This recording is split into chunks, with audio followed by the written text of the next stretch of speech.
오늘은 엘리에셀입니다. 엘리에셀. 같이 한번 따라 볼까요? 엘리에셀. 누군지 아세요? 아브라함의 종입니다. 창세기 15장 2절에서 3절 말씀을 보시면 창세기 15장 2절 3절 말씀 같이 읽겠습니다. 아브라함이 이르되 주 여호와여 무엇을 내게 주리려 하나이까 나는 자식이 없사오니 나의 상속자는 이 다메섹 사람 엘리에셀이니이다. 아브라함이 또 이르되 주께서 내게 씨를 주지 아니하셨으니 내 집에서 길린 자가 내 상속자가 될 것이니이다. 아멘. 나이 든 아브라함에게 하나님이 나타나셔서 내 씨를 줄 것이고 그 씨를 통해서 하나님 나라에 대한 역사, 그 언약이시죠. 그 언약을 약속을 할 때 아무리 생각해도 지금 자녀를 갖는 거, 아기를 낳는다는 것은 생물학적으로 불가능하니까 나의 이 상속자는 이 다메섹 사람 나의 종 엘리에셀입니다. 이렇게 고백을 하죠. 그러니까 그 상속자를 말하니까 엘리에셀은 이 아브라함이 지어준 이름이었을 거예요. 왜냐하면은 그 엘리에셀이라는 이름 자체가 나의 하나님은 구원이시다. 같이 따라해볼까요? 나의 하나님은 구원이시다. 그러니까 신앙적인 이름이니까 아마 아브라함이 지어줬겠죠. 그래서 아마 아브라함의 보다 이제 좀 나이는 아들뻘 정도 되는, 아직 이삭이 태어나기 전이기 때문에 나중에 태어날 이삭보다는 훨씬 더 나이가 많겠지만 아브라함의 한 자식이나 조카뻘 정도 되는 그런 나이였을 것 같아요. 그런데 엘리에셀을 자신의 상속자로 생각을 아브라함이 하고 있었으니까 이 엘리에셀은 아브라함이 신임하는 아주 충성스러운 종이었다라는 것을 우리가 알 수 있습니다. 그런데 우리가 읽은 창세기 15장 2절 3절에서 엘리에셀이 처음 등장하는데 그 다음엔 등장하지 않다가 24장에 이르러서 또 다시 등장을 하는데 이번에는 좀 비중 있는 그 분량으로 또 역할로 등장을 하게 되는데요. 1절 2절 24장 1절 2절 말씀을 보시면 아브라함이 나이가 많아 늙었고 여호와께서 그에게 범사에 복을 주셨더라.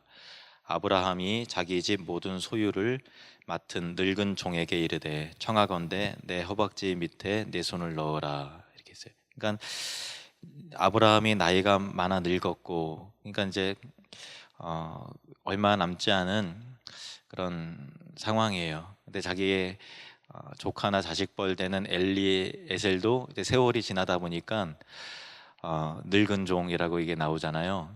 같이 늙은 거죠. 아브라함보다는 나이가 젊지만 같이 이제 어느새 할아버지가 되고 같이 이게 늙게 된 거예요. 근데 이 본문에 엘리에셀이라는 이름이 등장하지 않았지만 많은 학자들이 이 늙은 종은 엘리에셀이다, 공통적으로 다 그렇게 생각을 하고 있습니다. 저 역시 마찬가지고요. 그런데 이 본문에서 이 엘리에셀이라는 이름을 밝히지 않은 그 이유에 대해서는 제가 설교 말미에 설명을 좀 드리도록 하겠습니다. 근데 여기에 그 늙은 종 엘리에셀을 뭐라고 소개를 하는가 하면 자기 집 모든 소유를 맡은 늙은 종 이렇게 돼 있잖아요. 그러니까 얼마나 신임이 두터웠으면 모든 소유를, 재산을 관리하는 거를 다 위임을 다 맡겼을 정도로 그렇게 충성스러웠고 또 정직한 사람이었고 또 한결같은 그런 사람이었음을 우리가 알 수 있습니다. 그리고 아브라함과 함께 인생을 같이 가면서 함께 늙어버린 그런 함께 늙어간 종이죠. 제가 지난주일 목회 편지에 목포 갔다가 돌아오면서 그 지리산을 좀 들려서 삼재 휴게소, 아주 높은 휴게소인데 거기 올라가지 않더라도 지리산의 어떤 좀 맛이라도 볼 수 있다고 그래갖고 거기 갔었죠. 그리고 노고단이라고 하는 등산 경로 진입로까지 갔으니까 뭐 지리산 갔다고도 못하겠고 안 갔다고도 못하겠고 하여튼 그런 상황이었어요. 그런데 우리 산을 좋아하시는 조성복 집사님 그리고 또 구미정 권사님이 반가운 표정으로 다가오시면서 왜 갔었다고 노고단 올라가고 풍경이 되게 좋고 막 이런 얘기 이렇게 하시더라고요. 근데 그 표정이 구미정 권사의 표정이 야 이제 목사님도 늙어가는구나. 그렇게 산을 전혀 안 가는 사람이 이제 산도 찾아가고 뭐 이게 산을 좋다 그러고 하는 그런 게 마냥 이게 좀 뭐랄까 그런 흐뭇한 표정 제 생각이지만 그런 느낌으로 이게 읽히더라고요. 저도 이제 많이 이게 늙었어요. 죄송합니다 어르신들 죄송합니다.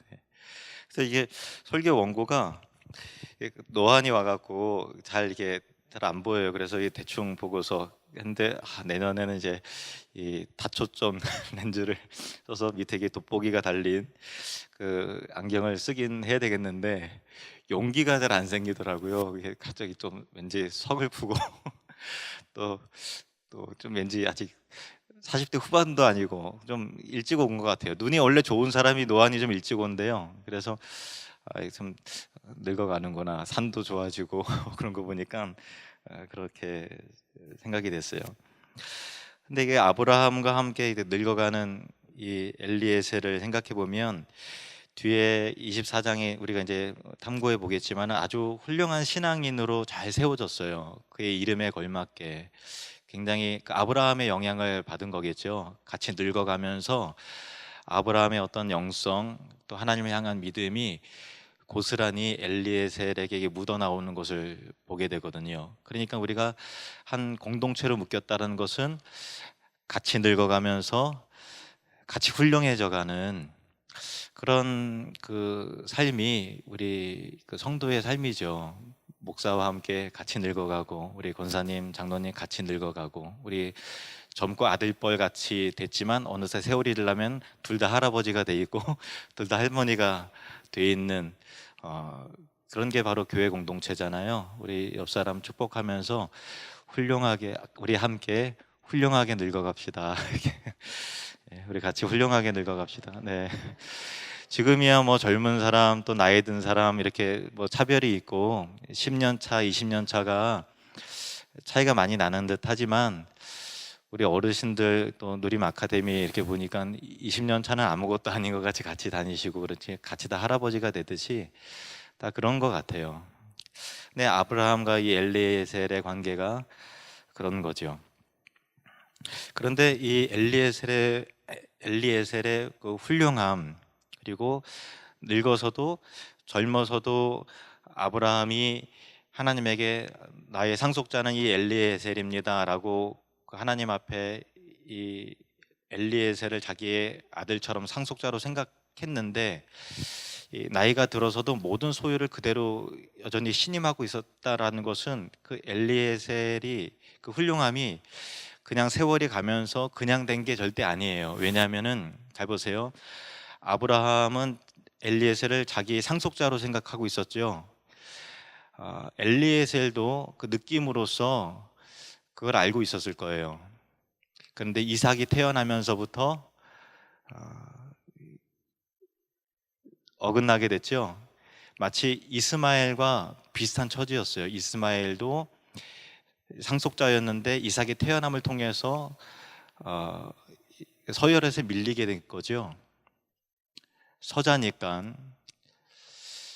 그래서 근데 이제 이스마엘은 그 마음 가운데 시기와 분노가 있었어요. 그래서 아브라함의 아들 이삭이 젖을 뗄 때 잔치를 배설할 때에 이삭을 희롱했다. 그러니까 악한 마음으로 이렇게 어떤 방식인지 구체적으로 성경에 나와 있지 않지만 사도 바울의 이 갈라디아서 표현을 빌어 설명하면 핍박했다 이렇게 돼 있어요. 그러니까 악한 마음으로 이삭을 나쁘게 이렇게 했을 정도로 그의 안에 시기심과 너 때문에 내 인생 꼬였어라고 하는 그런 마음이 있었는데 엘리에셀은 전혀 그런 마음이 없었어요.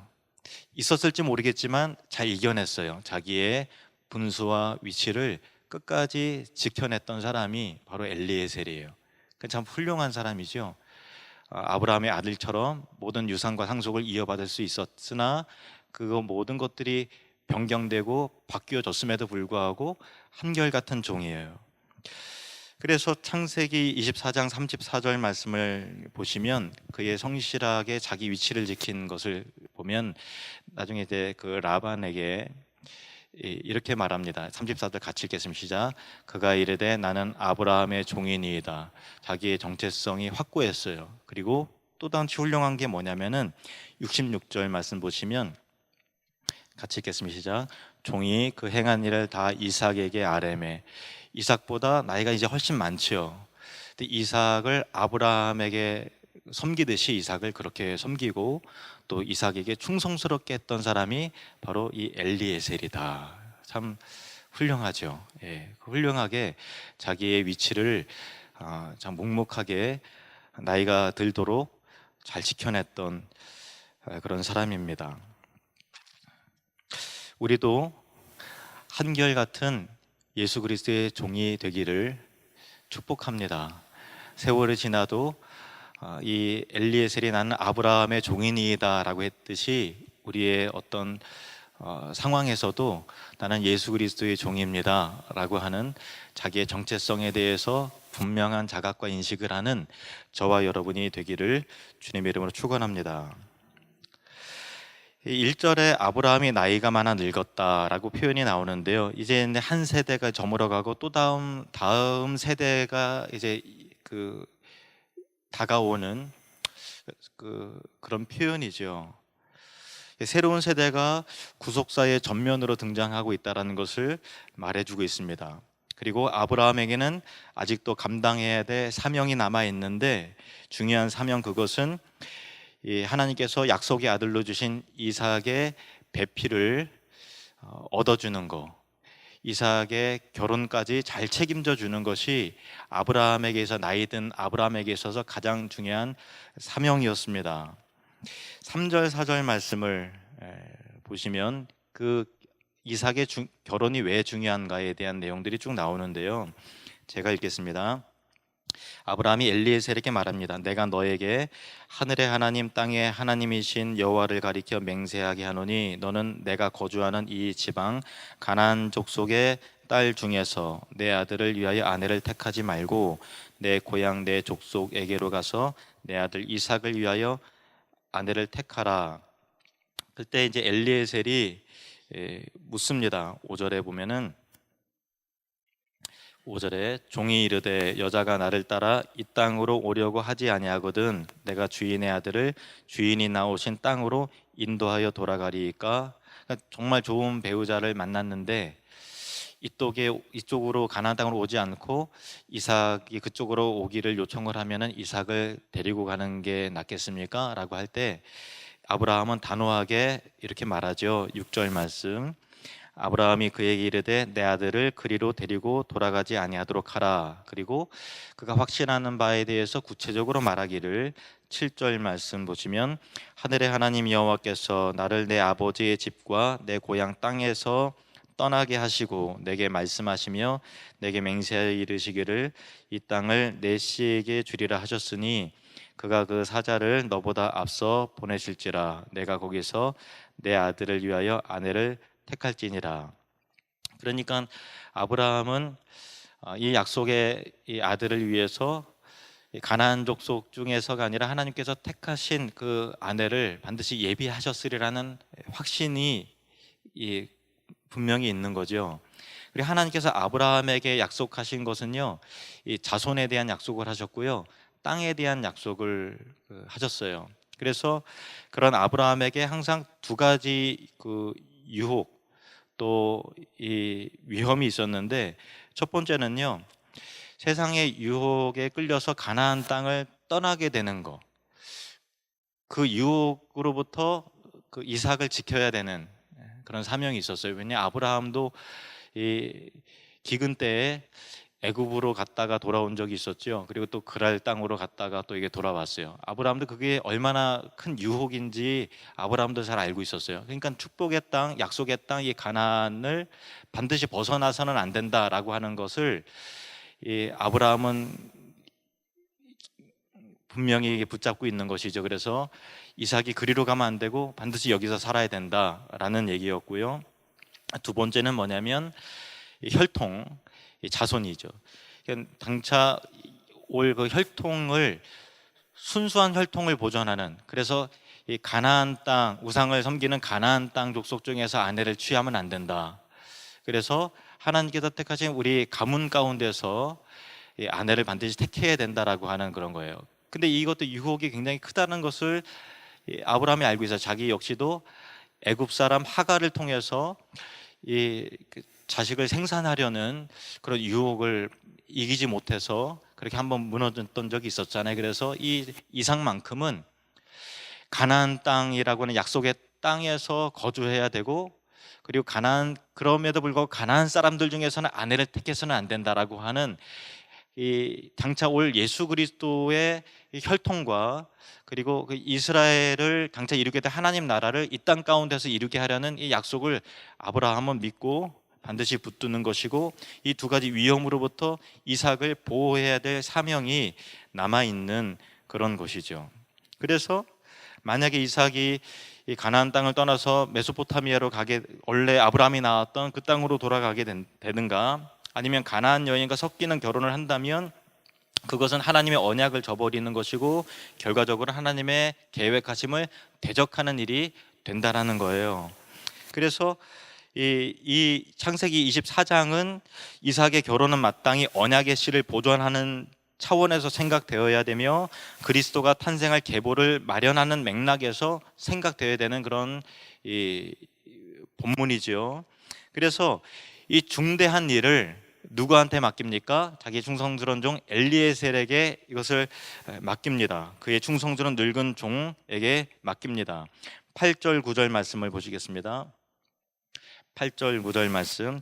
만일 여자가 너를 따라오려고 하지 아니하면 나의 이 맹세가 너와 상관이 없나니 오직 내 아들을 데리고 그리로 가지 말지니라. 그 종이 이에 그의 주인 아브라함의 허벅지 아래에 손을 넣고 이 일에 대하여 그에게 맹세하였더라.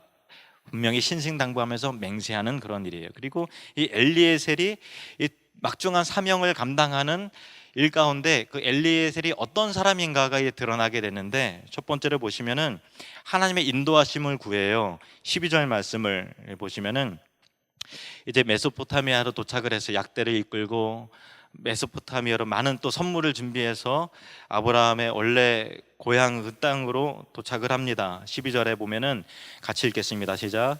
그가 이르되 우리 주인 아브라함의 하나님 여호와여, 원하건대 오늘 나에게 순조롭게 만나게 하사 내 주인 아브라함에게 은혜를 베푸시옵소서. 엘리에셀이 기도의 사람이었고요, 하나님의 인도하심을 구하는 거예요. 정말 그 만남의 복이라는 것이 우리가 이렇게 하나님의 인도하심이 있어야 되는 거잖아요. 그리고 인도하심을 하나님께 구하고 있어요.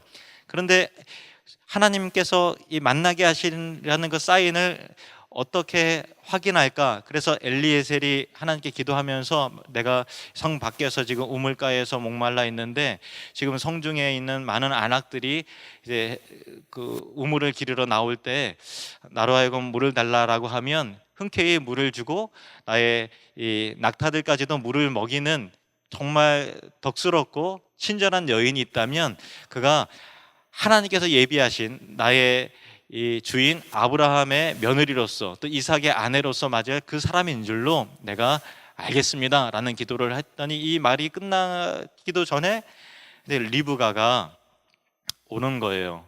이 리브가는 이 아브라함의 이 동생 나홀에게서 낳은 부두엘의 딸이죠.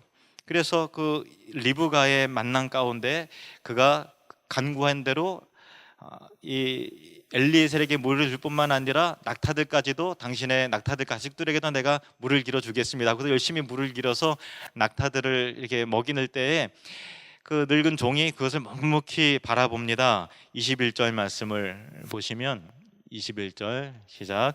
그 사람이 그를 묵묵히 주목하며 여호와께서 과연 평탄한 길을 주신 여부를 알고자 하더니, 하나님의 뜻을 쉽게 단정하지 않고 정말 신중하게 하나님의 뜻을 구하는 사람이었어요. 성급하게 하는 것이 아니라 계속 예의주시하면서 하나님의 뜻을 분별하도록, 하나님의 뜻을 분별하는 영적인 신중함이 있었다라는 것입니다. 그리고 이제 출신을 물어보니까 아브라함과 한 혈통인 거예요. 한 친척인 거예요. 그러니까 이 엘리에셀이 얼마나 반갑고 좋고, 정말 하나님께서 나의 기도에, 하나님 아브라함의 기도에 이게 응답하셨구나, 너무 뛸 듯이 기뻐하면서 하나님을 찬양합니다. 26절부터 보시면 같이 읽겠습니다. 시작. 이에 그 사람이 머리를 숙여 여호와께 경배하고 이르되, 나의 주인 아브라함의 하나님 여호와를 찬송하나이다. 나의 주인에게 주의 사랑과 성실을 그치지 아니하셨사오며 여호와께서 길에서 나를 인도하사 내 주인의 동생 집에 이르게 하셨나이다 하니라. 그래서 이제 하나님을 찬양하면서, 너희 혹시 집에, 아버지 집에 우리가 거할 가축을 먹일 그런 장소가 있느냐라고 하니까 있다고 하면서 이제 기쁜 마음으로 리브가의 아버지 부드엘의 집으로 갑니다. 그리고 온 사람들이 잔치를 이게 벌이면서 정말 극진히 환영을 하지요. 그리고 음식을 베풀고 이제 먹으려고 하는 순간에 33절 말씀을 보시면은 같이 읽겠습니다. 시작. 그 앞에 음식을 베푸니 그 사람이 이르되, 내가 내일을 진술하기 전에는 먹지 아니하겠나이다. 라반이 이르되, 말하소서. 일단 하나님께 택하신 사람이 만났는데 이제는 어떻든 하나님의 인도하심 따라 이제 결혼에 대한, 내가 왜 왔는지에 대한 이야기를 하기 전에는 이 잔치상을 들 수 없다, 이렇게 말하는 거예요. 그러니까 우선순위가 분명하죠.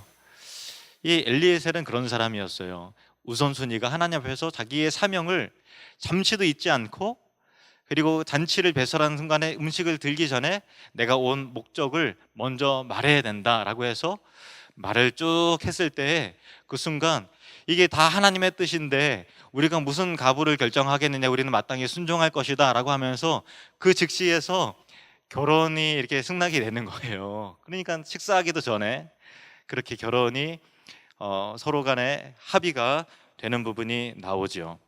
그런데 이 34절에 이 아브라함의 종 이 엘리에셀이 이 부두엘과 그리고 또 리브가의 오빠 라반에게 자기 자신을 소개하는 장면을 한번 보십시오. 34절부터 37절 말씀을 쭉 보시면 제가 읽겠습니다. 여러분, 어떤 특징이 있나 보세요. 그가 이르되, 나는 아브라함의 종이니이다. 여호와께서 나의 주인에게 크게 복을 주시어 창성하게 하시되 소와 양과 은금과 종들과 낙타와 나귀를 그에게 주셨고, 나의 주인의 아내 사라가 노년에 나의 주인에게 아들을 낳음에 주인이 그의 모든 소유를 그 아들에게 주었나이다. 나의 주인이 나에게 맹세하게 하여 이르되, 너는 내 아들을 위하여 내가 사는 땅 가나안 족속의 딸들 중에서 아내를 택하지 말고 하고 계속 쭉 이야기를 합니다. 자기는 자기를 소개할 때 자기 이름을 소개하지 않아요. 그리고 계속해서 나의 주인 아브라함이, 나의 주인께서 계속해서 이렇게 말을 하는 거죠. 자기의 정체성에 대해서 분명히 알고 자기를 드러내지 않는 그 겸손함이, 자기 이름을 알리지 않는 겸손함이 이 엘리에셀에게 있었다라는 것입니다.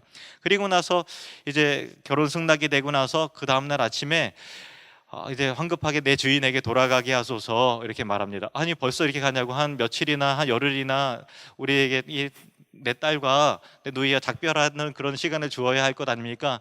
아니요, 아브라함이 너무 기다리고 있습니다. 주인에게 돌아갈 수 있도록 하소서라고 하니까 이제 아버지가 리브가에게, 너는 어떻게 하냐, 그러니까 당장 따라가겠습니다, 그렇게 말하는 거예요. 그래서 그 다음날 아침에 이제 가나안 땅으로 이게 쭉 출발을 하는 거예요.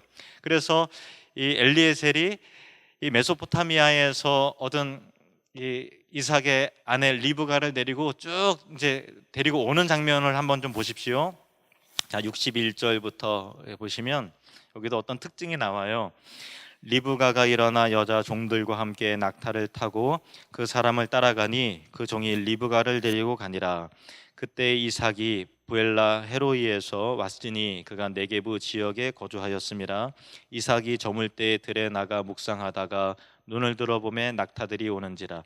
리브가가 눈을 들어 이삭을 바라보고 낙타에서 내려 종에게 말하되 들에서 배회하다가 우리에게로 마주 오는 자가 누구냐. 종이 이르되 이는 내 주인이니이다. 리브가가 너울을 가지고 자기의 얼굴을 가리더라. 종이 그 행한 일을 다 이삭에게 아뢰매 이삭이 리브가를 인도하여 그의 어머니 사라의 장막에 드리고 그를 맞이하여 아내로 삼고 사랑하였으니 이삭이 그의 어머니를 장례한 후에 위로를 얻었더라. 아멘. 잘 보세요. 어떤 특징이 있죠? 보낸 사람은 누구예요? 아브라함이에요. 그럼 리브가를 데리고서 어디로 지금 와서 누구랑 만나요? 이삭이에요. 아브라함이 아니에요. 이삭이에요. 뭘 의미하는 걸까요? 이삭은 장차 오실 예수 그리스도를 지금 상징하고 있고요. 그 엘리에셀의 인도함을 쭉 받아서 중매자 엘리에셀 인도함을 받아서 이삭에게로 다가와서 저 사람 누굽니까? 나의 주인 이삭입니다 라고 하니까 너를 딱 가리면서 신부의 그런 어떤 다소곳함과 아름다움이 딱 빛이 나잖아요. 그렇게 딱 하래요. 누구를 말하는 거죠? 교회인 성도를 의미하는 거죠. 그런데 이 엘리에셀의 역할이 뭐예요? 그 신부를 이삭에게로, 그리스도에게로 중매하여 인도하는 그 역할을 쭉 감당하고 있죠. 충성스럽게 주님을 의지하는 마음으로 기도하면서 하나님을 또 찬송하고 조금도 흔들림 없이 자기의 사명이 무엇인지 알고 지체하지 않고 주님의 기다리는 우리 주인을 생각하면서 몇 날 며칠 또 묵었을 수 있을 텐데 그 다음날 아침에 그렇게 해서 데리고 오는 충성스러운 이 엘리에셀. 고린도후서 11장 2절 말씀을 보겠습니다. 사도 바울의 자기의 사명에 대한 고백입니다. 시작. 내가 하나님의 열심으로 너희를 위하여 열심을 내노니 내가 너희를 정결한 처녀로 한 남편인 그리스도께 드리려고 중매함이로다. 우리는 이런 면에 있어서 그리스도에게로 누군가를 인도하고 그 사명을 감당하는 중매쟁이와 같은 이 엘리에셀의 그 사명이 저와 여러분에게 있는 것이죠. 바울은 자신의 사명이 성도를 그리스도에게로 중매하는 것이 자신의 사명이듯이 우리 또한 예수님을 향한 사명이 있고 또 이 교회를 향한 사명이 누구에게나 신자들에게 다 있다라는 것입니다.